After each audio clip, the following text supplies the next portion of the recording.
അല്ല രമേശ അല്ല സുരേഷ നിന്റെ സിനിമയിൽ ഇപ്പം ഭയങ്കര അവതാളത്തിലല്ലേ? രമേശ, എനിക്ക് സിനിമയെ പറ്റി വല്ലതും അറിയാം. സിനിമ ഒരു മായിക ലോക. യൂട്യൂബ് കൊണ്ടൊക്കെ നടക്കും പോലെയല്ല സിനിമ.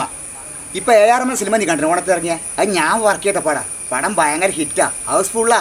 എടാ യൂട്യൂബ് എന്ന് പറഞ്ഞ ഇപ്പോൾ കുറേ ആൾക്ക് ജീവിത മാർഗം. ഈ യൂട്യൂബിനെ കുറ്റം പറയരുത്. നിന്റെ സിനിമാ ലോകം എന്ന് പറഞ്ഞാൽ ഞങ്ങൾ കാണുന്ന പോലെയല്ലേ, നീയും ചിലപ്പോൾ മുട്ടാൻ പോയിട്ടുണ്ടാവും. നീ പറ സിനിമേന്റെ ജീവവായുവാ. അതേ രമേശ, സിനിമ നിന്റെ ജീവവായു എല്ലാം തന്നെ. പക്ഷെ നിന്റെ സിനിമാ ലോകം കംപ്ലീറ്റ് അവതാളത്തിലാണ്. നിത്യവും ഓരോരാളെ പേരിങ്ങനെ വന്നുകൊണ്ടിരിക്കേന്ന്. ഒരു മെസ്സേജ് വന്നിട്ടുണ്ടല്ലോ.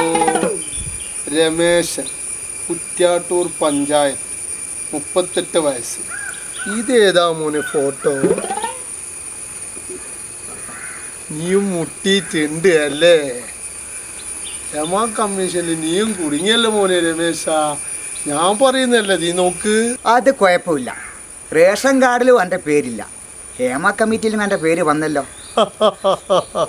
അത് ഞാൻ നോക്കിക്കോളാം. ഇത് കാണേണ്ടത് തന്നെ മോനെ. ഹലോ ഗൈസ്, വെളിച്ചിങ്ങ യൂട്യൂബ് ചാനലിലേക്ക് നിങ്ങൾക്ക് ഏവർക്കും സ്വാഗതം. ഇപ്പോഴിതാ എൻ്റെ കൂടെ നമ്മുടെ കുറ്റ്യാട്ടൂർ പഞ്ചായത്തിലുള്ള സിനിമാ നടൻ രമേശൻ ഇതാ ഇപ്പോൾ ഹേമ കമ്മിറ്റിയിൽ പ്രതിയായിരിക്കുന്നു. എല്ലാവർക്കും സ്വാഗതം. കണ്ടോളൂ.